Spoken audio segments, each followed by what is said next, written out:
psychologically, inwardly,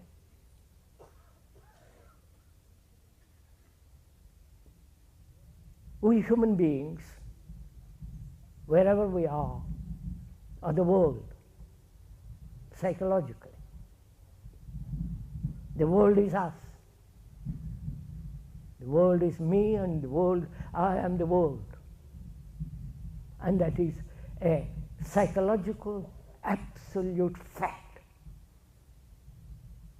Though you may have white skin and brown skin and black skin or whatever it is outwardly, affluent, rich, prosperous, many cars, all the rest of it.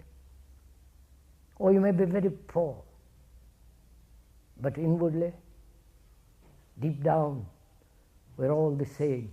We suffer, we are lonely,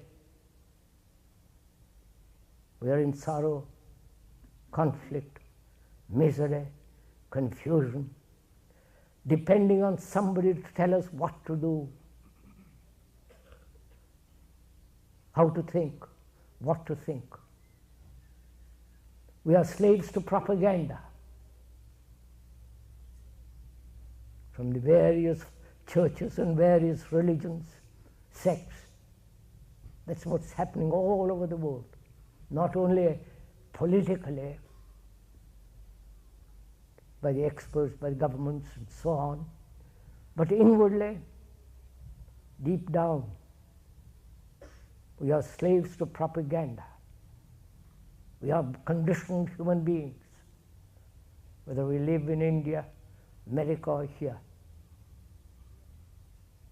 I hope that one realize that, not intellectually, not verbally, because that has very little meaning, but actually see the fact of it. That you living in America, all the richest, marvelous country, crazy people, drug-minded, you know all that's happening in this country, the violence, the brutality, the divisive communes based on their beliefs and so on. But when you sweep all that aside, put all that aside, whether here in India or in Europe, we go through the same mill of misfortune, uncertainty, deep sorrow. So we are actually psychologically the world, and the world is you. Once you realize this fact, not verbally, not ideologically, or as a statement of fact, but actually deeply feel the fact, realize the fact that you are not different from the other, however far away he is inwardly, because he suffers enormously, is terribly frightened, uncertain, insecure, both physiologically as well as psychologically. And when you realize that, and in the examination of that realization, you're not concerned with your little self, you're concerned with the total human being. You understand this? With the total humanity which is you, because you are the world. So when we are talking about these matters, we are concerned with the human being, not with Mr. X or Y or somebody else, because he is the total psychological entity as a human being, wherever he lives, I hope this is clear. This is factual. You may be conditioned in a particular way. You may be Catholic, a Protestant, God knows what else you are. Baptist, and Jesus-minded, you are conditioned. And in India, it is the same, they are conditioned by thousands of years of certain kinds of beliefs, superstitions, ideas, gods, and all the rest of it. But below that conditioning, in the depth of their human mind, when they are alone, when they are facing the life as this, there is sorrow, there is pain, there is grief, there is anxiety. So, we are the world and the world is you. And when one sees that as an actual, irrevocable fact, then you begin to think entirely differently. Then you begin to observe, not as a individual having troubles and anxieties, but entire humanity is having it. Then it gives you an extraordinary strength. I don't know if you follow all this. It gives you extraordinary vitality. Then you are not alone. You are the entire history of mankind, if you know how to read that book, which is you. And that's what we are going to do. We're going to read together the history of mankind enshrined in you as a human being.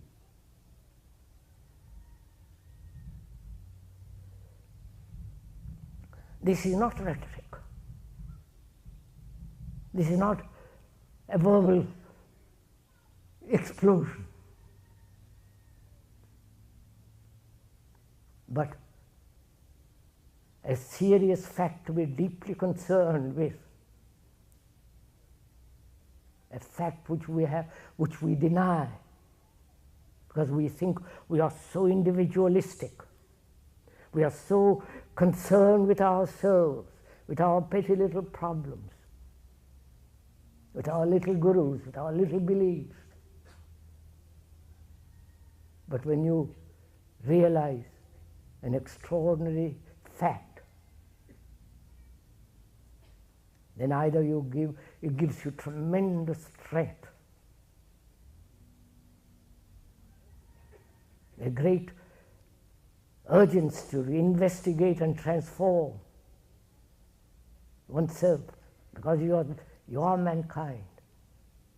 And when there is such transformation, you affect the whole consciousness of man. I don't know if you realize this.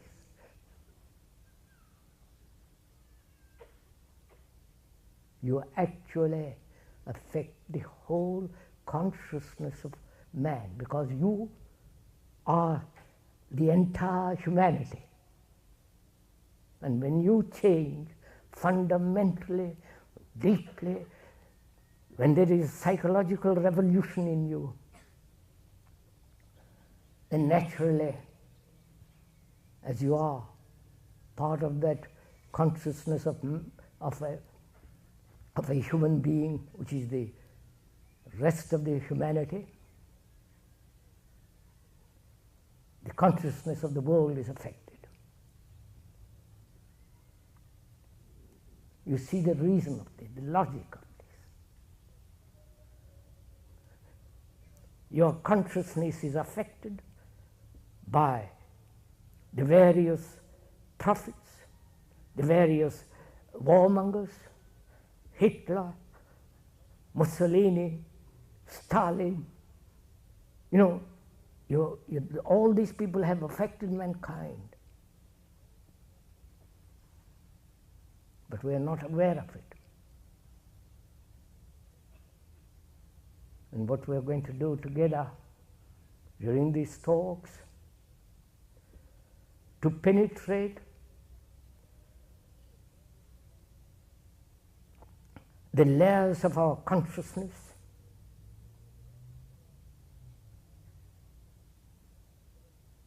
and investigate whether it's possible to transform the content of our consciousness, and out of that a different dimension of energy and clarity may come into being. That's what I'm concerned with. Therefore, it's a serious matter, not to be played with. If you are not interested, if you are not serious, don't waste your time coming here. It's a waste of your energy. And I really mean it, because this is very, very, very serious.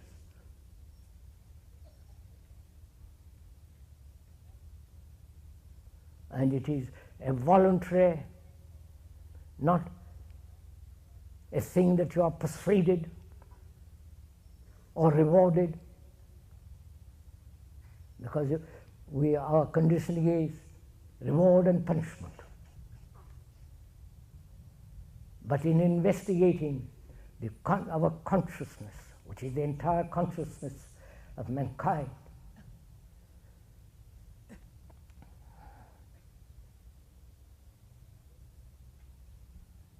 we are delving into ourselves, and from there come upon what is truth.